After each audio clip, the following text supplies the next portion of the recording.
Hi, this is a course on feature engineering and we have been looking at various discretization techniques, and today we are going to look at quantile based discretization.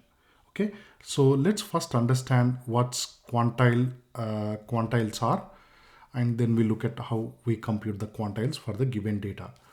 Now before that, the code for all these videos are in the description below in the GitHub links provided. So please do check out the GitHub links, and if you find any mistakes in the code, please do let me know. Okay. All right.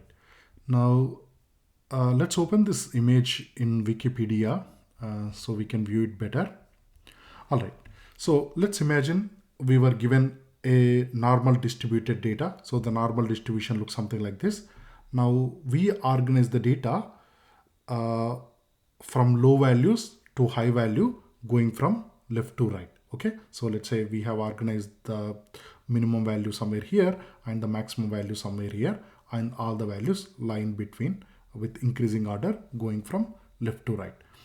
Now the value in the middle, we call it median, and compared to mean value, the median is not affected by the outliers because it sits in the middle.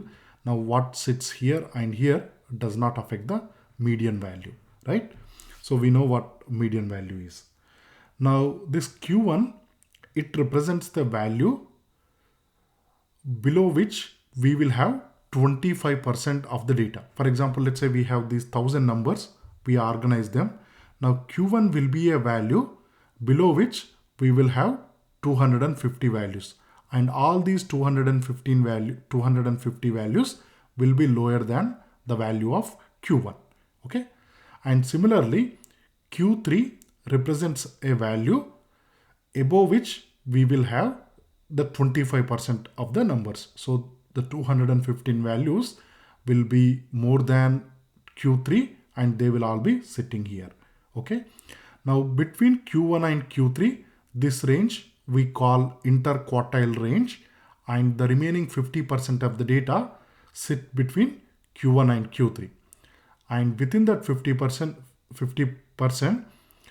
25% sit between Q1 and the median value, and the remaining 25% values lie between median and the Q3 value.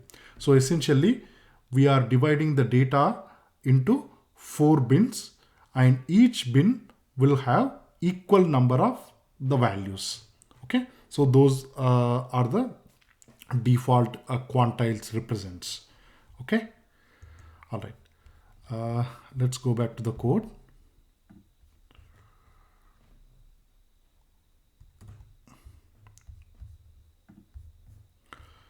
Okay, so here we have a normal distribution. We are generating a normal distribution using NumPy with a mean of 50 and standard deviation of 10, and we are generating some 10,000 values. Now let's say these are some sensor values.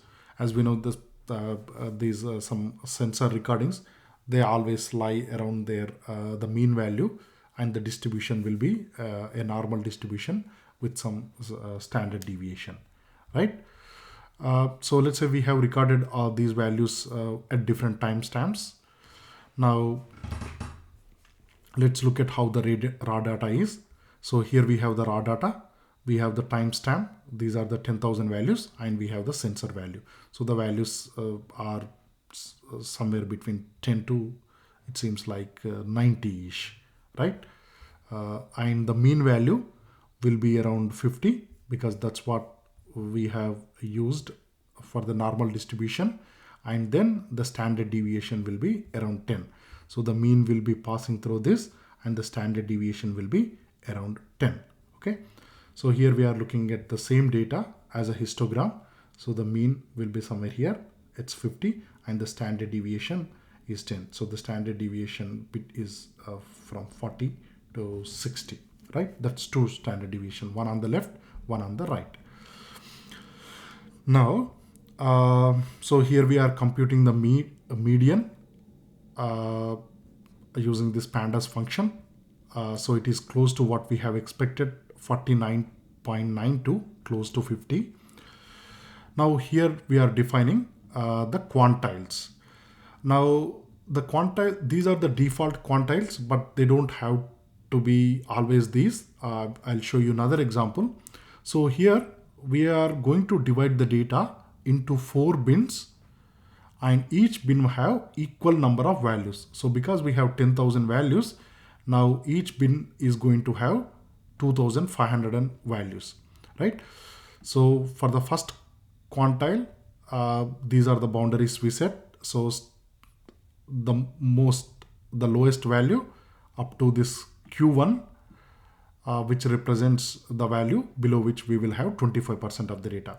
Then 0.5, this quantile represents the median value, and above 0.75 we will also have the 25% of the data, and this represents the maximum value in the data set. So here we are printing these quantiles. We have computed these quantiles again using the pandas function. We simply supply which quantiles we want, and here we have. So as you can see, this 0.5, that should represents the median, right? So this 49.92, that is actually the median we have computed directly. Okay, so this is the median, and the Q1 value is 43 and the Q3 value is 56. Now from our data, the minimum value is 15.18 and the maximum value is 91.95. So that's how our data distribution is. Now here what we are doing is, in earlier videos we have looked at the cut function, whereas here we are going to use this quantile cut function. We are calling it with the raw feature, which is the sensor value, and then we are supplying the quantiles we want to compute, and then we are providing some labels so that they can be assigned to the quantiles. Okay, so after we have applied this transformation, this sensor quantile, this is how they look like.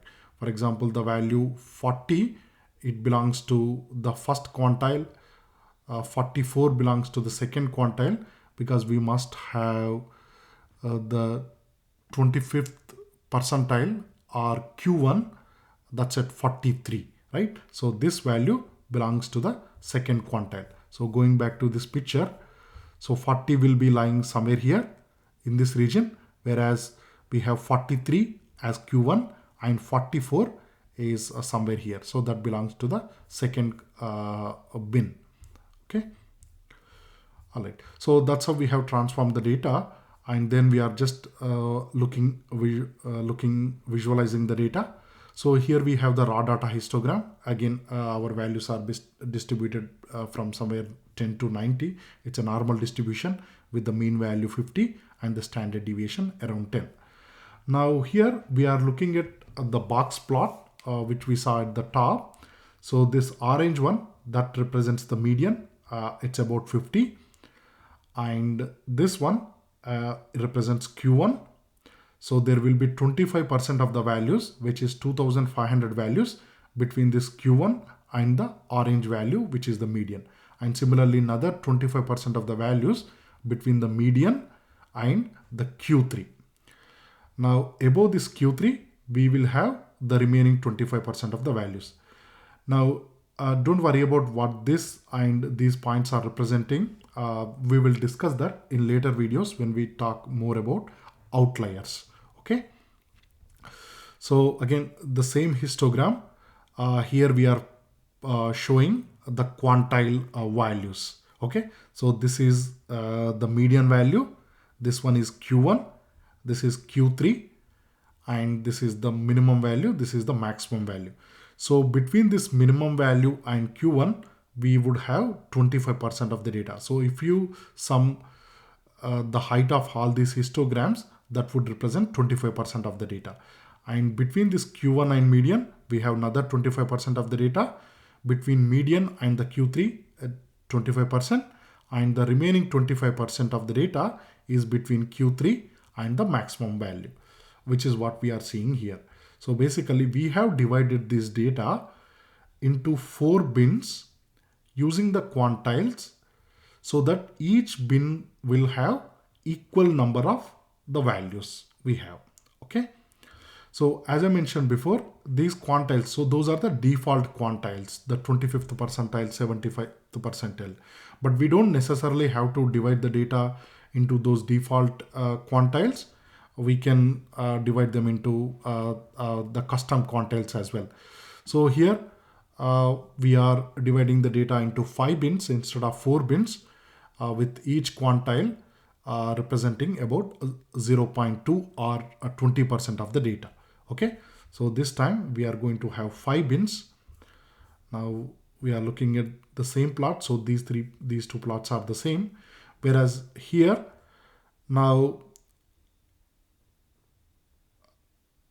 we don't have the median because we don't have the 50th percentile, but this vertical, it represents the 20th percentile.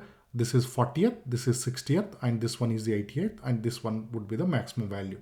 So the number of data points between each two consecutive these red vertical lines would represent 20% of the data, because we have 10,000 data points. So that translates to 2,000 data points in each bin. Okay, so that's quantile based discretization technique. That's all. Thank you very much.